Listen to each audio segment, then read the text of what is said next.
please. May I have your attention, please? Shabbat Shalom, everyone. My name is future priest Yahweh Hawkins, and I would like to serve you forever as a priest starting very soon. It's now time to start finding your seats for Sabbath services. May I have your attention, please? May I have your attention, please? Shabbat Shalom, everyone. My name is future priest Nebiah Hawkins, and I'd like to serve you forever as a priest starting very soon.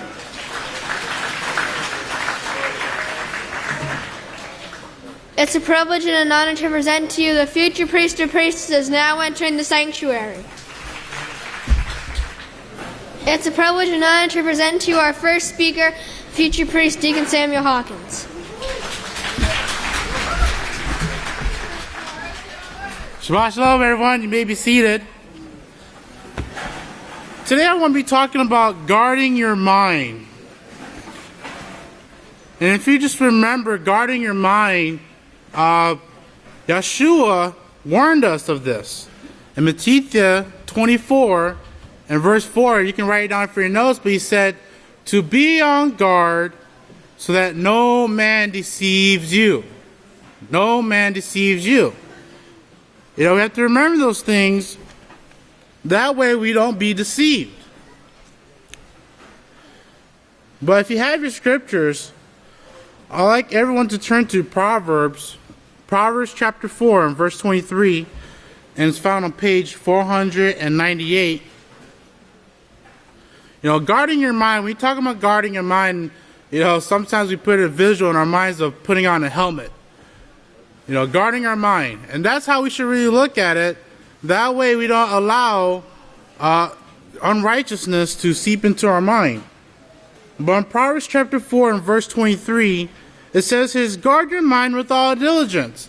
So you see that you have to be diligent in doing it. You can't just do it one time and it's over. You have to be diligent in doing it.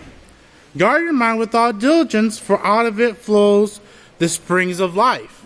Out of it flows the springs of life. In Matthew chapter 12 and verse 34, it talks about how out of the abundance of the heart the mouth speaks. So what you put in your mind on a daily basis, that's what you're going to be speaking about. And it speaks it very well in the responsibility unit, which I'm going to be going over here in a bit. But have you ever experienced a time where whether if you're a parent or you're actually helping out and watching over the children, you ask yourself, well, where did this child get this from? Where did they get this from? Why are they acting this way? When we think about this, we have to really go back to what we remember or what we know in the Peaceful Solution books and also in the scriptures. Where are they getting these actions from? Why do they act this way? And in part of guarding our mind, and especially the children's mind, we have to understand how the mind actually works. How does our mind actually work? And how do we guard it? Now, in the responsibility unit on page 25, I'm just going to be reading certain sections here on page 25 and 26, where it starts off, it says, chew on this. Every action, whether responsible or irresponsible, begins with a thought.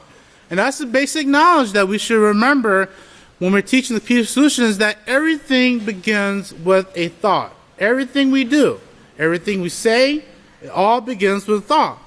But here it says, what you think about, whether positive or negative, will affect what you believe. Now I'm going to read that again. What you think about, whether positive or negative, will affect what you believe. Do you remember at a time in the House of Yahweh, they had little posters throughout the sanctuary where it said, think law.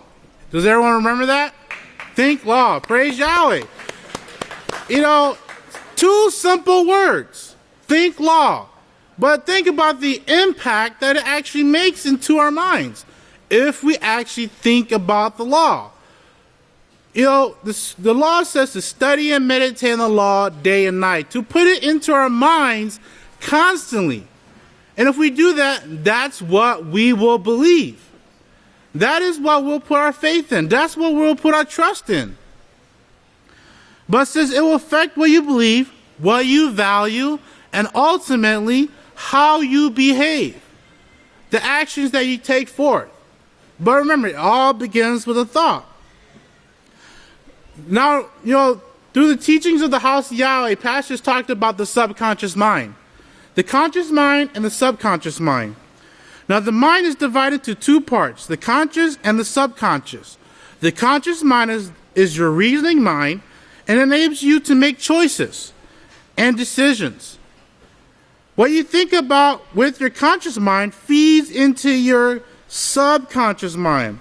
So what you're thinking about, it goes into your subconscious mind, whether positive or negative. So what are we actually putting in our minds? Because it's going into our subconscious mind. Well, why is that so important? You know, you think about it, the things that we've been taught, the subconscious mind and the conscious mind, they actually work together.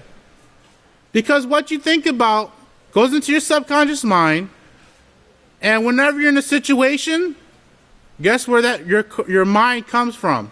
The information comes from your subconscious mind. It says the subconscious mind, this is on page 26, it says the subconscious mind is so powerful. So powerful. You know, pastors explain how the power of the subconscious mind and the ability that it can actually is capable of. But so powerful that even though you're not aware of it, it influences your behavior. So going back to that question, when we see these children act a certain way, or even ourselves, why do we do this? Well, there it goes. It's what we put in our subconscious mind. It influences our behavior. It says the desire, here's an example here. Let me read this here. Throughout your life, you will make decisions that are based upon the information that is stored in your subconscious mind.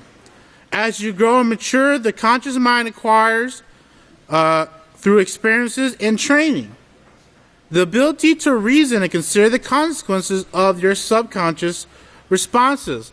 So everything you do is all from the information that you fed your subconscious mind, your reasoning. We have to think about these things. Now here's an example here that gives them the peaceful solution. Since your classmate constantly picks on you even though you have asked him to stop, he persists. So they're pushing your buttons. They're doing something to aggravate you. Well, how do you respond? Well, let's see here. That desire to hit someone comes from your subconscious mind. Well, how does it come from your subconscious mind? Why? Because, like most people, they internalize that violence is a way to solve a problem. They internalize it. What they put in their subconscious mind is to solve the problems through violence, through the media, the things that they see. You see these movies and these TV shows where this shows that violence is a so-called way to solve the situation. Well, it goes into their subconscious mind, and whenever they're in a situation, that's what they put forth through their behavior. Although it's not appropriate, subconsciously, you see violence as a legitimate option for stopping him from picking on you. So, really, really guard your mind. What you see, what you hear, what you smell, what you taste.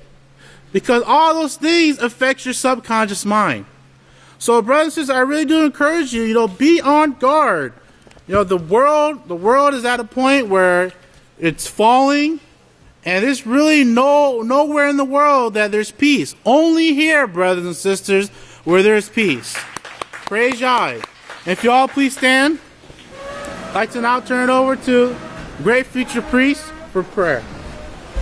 Our Father who is in heaven, whose name is Yahweh, this is, but I come through my dad in unity with the body of priests, through pastor and through Yeshua Messiah. Pray that you bless the workers, pray that you bless the pastor, pray that you bless the lips of speakers who will be speaking today. in unity with the body of priest through pastor and through Shalom. Hallelujah. Praise Yahweh.